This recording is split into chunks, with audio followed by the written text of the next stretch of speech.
할렐루야. 부활의 주님께서 죽음의 무덤을 뚫고 살아나신 날입니다. 부활의 아침에 주일 예배에 온 가족과 함께 오신 성도님들의 가정 위에 새 생명의 기쁨이 충만하시기를 축원합니다. 골고다의 아침이 밝았습니다. 그날은 인류 역사의 획기적인 새 기원을 이루는 아침이었습니다. 십자가의 처형과 절망의 무덤으로 어제까지만 해도 모든 것이 끝난 것 같았습니다. 골고다는 번역하면 해골산이라고 불리는 죽음의 동산이지요. 그러나 새로운 아침의 해골산은 생명이 약동하는 희망의 동산으로 변하고 있었습니다. 값비싼 향유를 아낌없이 예수께 쏟아부었던 막달라 마리아는 진정으로 주님을 사랑하는 여인이었습니다. 부활의 아침에 마리아와 함께한 여인들이 주님의 무덤을 찾았습니다. 그들은 주님의 시신의 발을 향품을 가지고 가면서 무덤의 큰 돌문을 어떻게 열을 수 있을지를 걱정하며 갔습니다.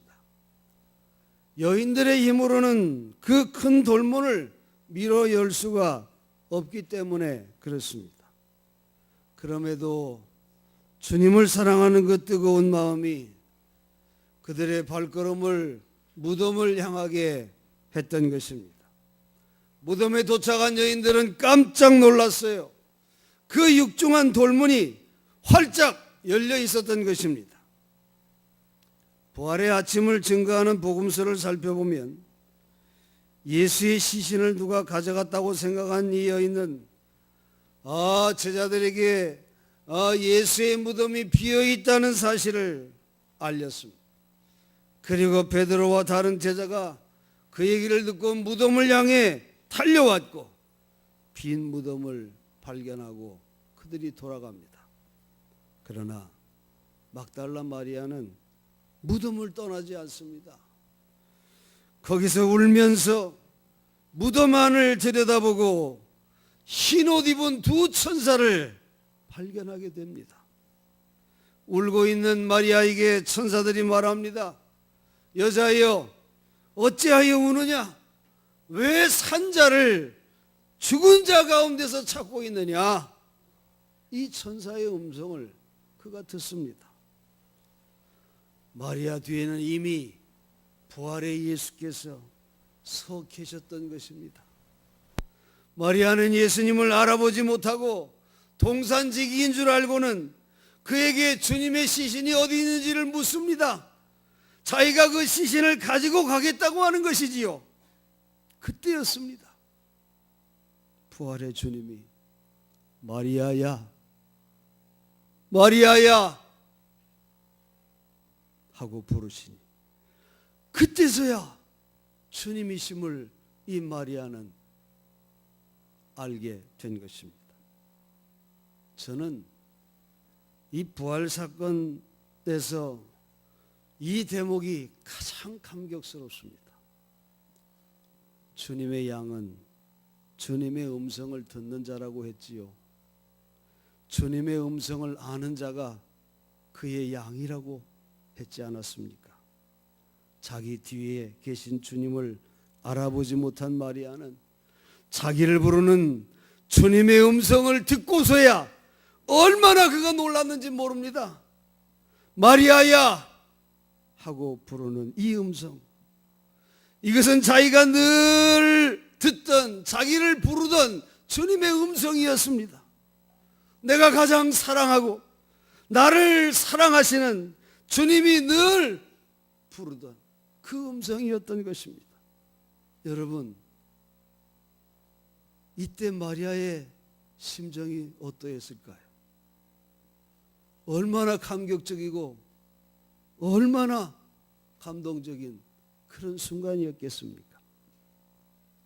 사랑하는 성도 여러분, 지금 이 자리에 부활의 주님이 오셔서 아무개야, 영진아 이렇게 부르신다면 이보다도 충격적이고 이보다도 감격적인 일이 또 어디에 있겠습니까?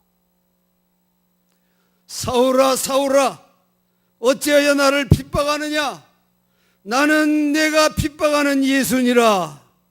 이 다메섹 도상에서 사울에게 들렸던 부활의 주님의 음성이 또한 사울에게 얼마나 충격적이고 감동적인 음성이었을까요? 이 주님의 음성이 사울을 바울로 변화시켰던 것입니다. 사랑하는 성도 여러분, 이 부활의 아침에 우리에게도 이 주님의 음성이 들려지기를 간절히 원합니다. 나는 부활이요 생명이라. 그렇습니다. 이 생명의 부활을 저지할 수 있는 것은 아무것도 없는 것입니다. 주님을 가두었던 무덤을 보세요. 2중 3중의 방어선으로 꽁꽁 갇혀있던 무덤이었습니다. 첫 번째 방어선은 돌문입니다. 돌문을 가진 무덤은 그 당시 호화로운 무덤으로 부자가 아니면 사용하지 않았습니다. 예수를 존경하던 부자 관원 아리마대 요셉이 자기의 가족 묘소를 예수의 무덤으로 제공한 것입니다. 예수님의 시체는 호화로운 돌문에 의하여 갖춰진 것입니다. 그러나 예수의 생명은 호합한 묘소에서 썩을 수는 없었던 것입니다. 막달라 마리아와 제자들이 목격한 바에 의하면 그 무겁고 값비싼 돌문은 어디론가 굴러가 버렸고 아침 햇살은 어두운 무덤을 비치며 예수 그리스도는 이미 부활하셨다고 증거하고 있는 것입니다. 부활하신 예수를 따르는 자도 이 돌문을 밀어 젖혀야 할 줄로 믿습니다. 물질적인 욕망에 눌려 무덤 속에 갇혀있는 산송장이 되어서는 안 된다는 것입니다. 아무리 부자의 호합한 묘소라도 무덤은 무덤입니다. 무덤에서 뛰쳐나와 부활의 아침을 맞아야 하는 것입니다. 두 번째 방어선은 예수님의 무덤의 돌문에는 빌라도 총독에 의하여 로마의 황제인 가이사의 인봉이 붙여 있었다는 것입니다. 그것은 예수가 죽은 지 사흘 만에 부활할 것이라고 하는 예언을 한 바가 있었기 때문에 제사장들과 바리새인들이 빌라도에게 압력을 넣어서 로마 제국의 이름으로 이런 말이 얼마나 허무맹랑한 거짓인가를 증명시키기 위해서 그렇게 한 것이었습니다. 세계를 지배하던 로마 제국의 막강한 권력에 의해서 예수님의 무덤은 밀봉되었던 것입니다. 더군다나 이 밀봉에는 유대나라 종교의 권위가 가담하고 있는 절대 권력의 상징이었습니다. 그러나 이 화창한 아침 권력의 인봉은 여지없이 깨어지고 예수 그리스도는 부활하신 것입니다. 예수님의 생명은 그 어떤 권력에도 짓밟힐 수 없었다고 하는 것입니다. 어떤 세상의 권위도 그리스도의 생명을 영원히 덮을 수는 없다는 것입니다. 부활하신 예수를 따르는 자들도 권세에 눌리고 권위에 갇힌 그 무덤에서 뛰쳐나와 가이사의 인봉을 찢어버리고 예수님처럼 새로운 생명을 우리도 찾아야 할 것입니다. 그리스도의 뒤를 따르는 그 사랑과 평등과 자유와 평화의 행진을 막을 인봉은 이 세상에 존재하지 않는 것입니다. 부활의 신앙은 죽음도 이겨온 것입니다. 세 번째 방어선은 예수님의 무덤이 로마군에 의해서 엄중히 감시되고 있었다고 하는 것입니다. 육중한 돌문으로 잠그고 권력 있는 가이사의 인봉을 치고도 부족해서 더욱 완전 무결하게 예수의 시체를 감시하기 위해서 로마의 군대가 사흘 동안 무덤을 떠나지 않고 엄중히 감시했다는 것입니다. 물질적인 돌문에 갇히고 권위의 인봉으로 밀폐된 위에 로마군의 인의 장막으로 단단히 둘러싸인 예수의 시체는 이렇게 삼중의 방어선 속에 갇혀 있었던 것입니다. 그러나 성도 여러분, 예수님은 부활하셨습니다. 사람의 장막도 예수님의 생명력을 막아낼 수는 없었던 것입니다. 진리의 길을 향하여 전진할 때 그 앞길을 막는 것은 물질의 돌문일 수도 있습니다. 때론 권력과 권위의 인봉일 때도 있습니다. 그리고 많은 경우에는 생명의 행진을 막는 것이 사람의 장벽인 것을 우리는 경험합니다. 사탄은 인간 속으로 들어가서 그리스도의 천국 건설을 파괴하는 것입니다. 사탄은 오해를 심고 증오심에 부채질을 하지요. 질투심을 일으키고 분열을 조작합니다. 사랑의 금을 금이 가게 하고 평화를 깨뜨립니다. 그러나 여러분, 부활하신 예수를 따르는 자는 이 감정의 벽, 교만의 벽, 정욕의 벽, 마음의 벽을 뚫고 생명의 대행진을 계속하는 자들임을 우리는 기억해야 합니다. 작곡가인 박재훈 씨가 전해주는 그의 친구 맹의순 씨의 감동적인 이야기입니다. 이 맹의순 씨는 6.25 피난 중 공산군으로 오인이 돼서 거제리 포로 수용소에 수감이 됩니다. 수용소 군목은 그가 독실한 크리스찬임을 발견하고 수용소 병원에서 일하게 했습니다. 공산군 병사들은 처음에 그를 예수 미치광이라고 하는 별명으로 불렀습니다. 틈만 나면 인민군 환자를 찾아가 성경을 읽어주고 중공군 환자를 찾아다니며 알아듣지도 못할 그들을 위하여 기도해 주는 거였습니다.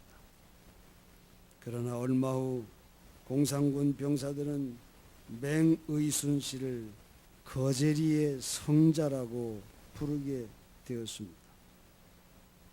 기도와 성경 읽기 때문에 붙인 별명이 아닙니다. 맹의순 씨는 그의 얼굴과 그들의 얼굴과 손뿐만이 아니라 그들의 몸과 발까지도 깨끗하게 씻어주었던 것입니다. 그의 얼굴에는 언제나 미소가 있었고 그의 행동에는 참다운 사랑이 있었다는 것입니다. 맹의순 씨 자신에게도 불치의 질환인 뇌암을 가지고 있었어요. 어느 날 그는 한 중공군 병사의 발을 씻어주다가 폭삭 앞으로 쓰러진 것입니다. 그것이 그의 최후였습니다. 미소가 담긴 평화로운 얼굴은 영원한 세계로 간 것입니다. 그의 곁에는 발을 씻던 물대야와 성경 한 권이 있었습니다. 맹의순의 죽음을 보고 울지 않는 사람이 없었어요. 미군 군의관도, 한국인 행정관도, 인민군도, 중공군 병사도 모두가 뜨거운 눈물로 뺨을 적시고 있었습니다. 1953년 4월의 일입니다. 부활절을 며칠 앞두고 있었습니다. 백합화와 같은 맑고 거룩한 생애가 그녀의 생애였던 것입니다. 예수의 생명이 맹의순의 몸속에서 약동할 때 이데올로기의 벽도, 전쟁의 벽도, 증오와 살상의 벽도 봄동산의 눈처럼 소리 없이 녹아내릴 수가 있었다고 하는 것입니다. 사랑하는 성도 여러분, 오늘은 예수께서 무덤을 뚫은 날입니다. 예수가 보여준 사랑의 십자가는 결코 무덤 속에 가둘 수가 없는 것입니다. 부활의 주님을 모시고 함께하는 사랑의 행진, 생명의 약동은 물질주의의 돌문과 권력과 권위의 인봉과 인간의 악마적인 파괴 행동을 극복하고 반드시 승리하고야 말 것입니다. 이 승리의 행진에 참여하는 여러분 모두가 되시기를 주의 이름으로 간절히 축원합니다. 기도하겠습니다.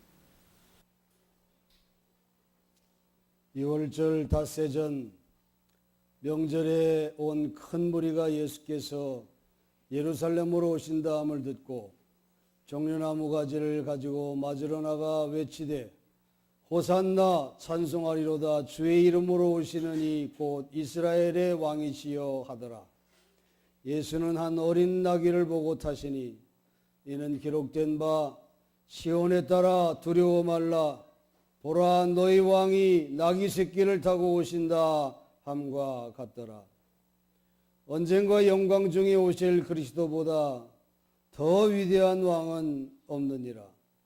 그때 임금이 그 오른편에 있는 자들에게 이르되 내 아버지께 복을 받을 자들이여 나와 창세로부터 너희를 위하여 예비한 나라를 상속하라. 내가 주일 때에 너희가 먹을 것을 주었고 목마를 때에 마시게 하였고 나그네 되었을 때 영접하였고 벗었을 때에 옷을 입혔고 병들었을 때에 돌아보았고 옥에 갇혔을 때에 와서 보았느니라. 이에 의인들이 대답하여 가로되 주여 우리가 어느 때에 그리하였나이까. 임금이 대답하여 가라사대 내가 진실로 너희에게 이르노니 너희가 여기 내 형제 중에 지극히 작은 자 하나에게 한 것이 곧 내게 한 것이니라 하시니라.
내가 이름에 예수께서 사도들과 함께 앉으사 이르시되 내가 고난을 받기 전에 너희와 함께 이 유월절 먹기를 원하였노라 하시고 이에 잔을 들어 사례하시고 가라사대 이 잔은 내 피로 세우는 새 언약이니 곧 너희를 위하여 붓는 것이니라. 또 떡을 가져 사례하시고 떼어 저희에게 주시며 가라사대 이것은 너희를 위하여 주는 내 몸이라. 너희가 이를 행하여 나를 기념하라 하시니라. 또 제자들 사이에 그중 누가 크냐 하는 다툼이 난지라. 예수께서 이르시되 앉아서 먹는 자가 크냐 섬기는 자가 크냐. 앉아서 먹는 자가 아니냐. 그러나 나는 섬기는 자로 너희 중에 있노라. 너희 중에 누구든지 으뜸이 되고자 하는 자는 너희의 종이 되어야 하리라. 인자가 온 것은 섬김을 받으려 함이 아니라 도리어 섬기려 하고 자기 목숨을 많은 사람의 대속물로 주려 함이니라. 너희 안에 이 마음을 품으라. 곧 그리스도 예수의 마음이니 그는 근본 하나님의 본체시나 하나님과 동등됨을 취할 것으로 여기지 아니하시고 오히려 자기를 비워 종의 형체를 가져 사람들과 같이 되었으니 우리도 그리스도의 도를 따라 사랑으로 서로를 섬겨야 함이 마땅하도다.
이에 예수께서 제자들과 함께 겟세마네라 하는 곳에 이르러 제자들에게 이르시되 내가 저기 가서 기도할 동안에 너희는 여기 머물러 나와 함께 깨어 있으라 하시고 조금 나아가서 얼굴을 땅에 내시고 엎드려 기도하여 가라사대 내 아버지여 만일 할 말가 하시거든 이 잔을 내게서 지나가게 하옵소서.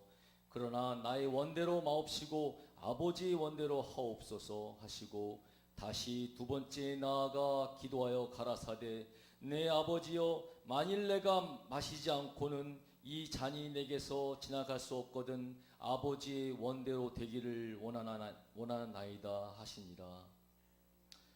사람의 모양으로 나타나셨음에 자기를 낮추시고 죽기까지 복종하였으니 우리가 그의 계명을 지키면 이로써 우리가 저를 아는 줄로 알 것이요 주 예수 안에 살고 있다고 말하는 사람은 그의 길을 따라야 하리니 이는 가장 큰 순종이기 때문이니라.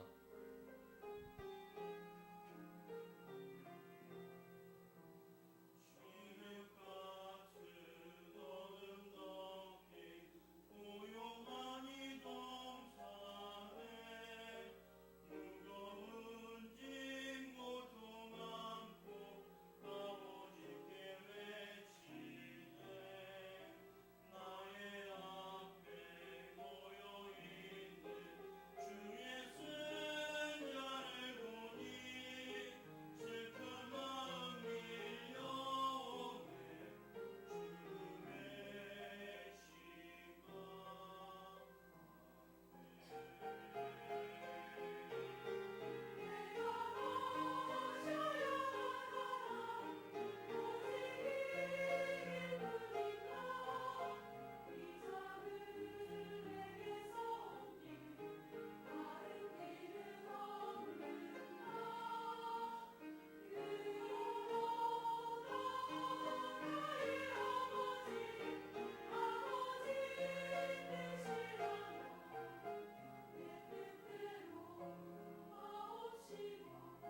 같은 날 저녁 총독의 군병들이 예수를 채찍질하고 빌라도의 법정으로 끌고 가 신문하고 그 다음 날 새벽에 그를 골고다라고 불리는 곳에 데려가 두 강도들과 함께 십자가에 못 박으니라.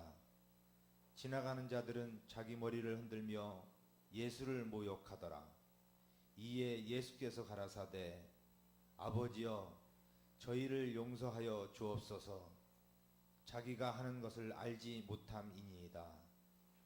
온 땅에 어둠이 임하더니 예수께서 크게 소리질러 가라사대 나의 하나님 나의 하나님 어찌하여 나를 버리셨나이까 하시고 다시 크게 소리 지르시고 영혼이 떠나가시더라.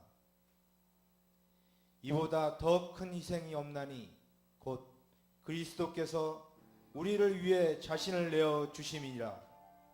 그는 우리의 죄뿐만 아니라 온 세상의 죄를 위한 속죄물이 되셨느니라.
주님께서는 우리의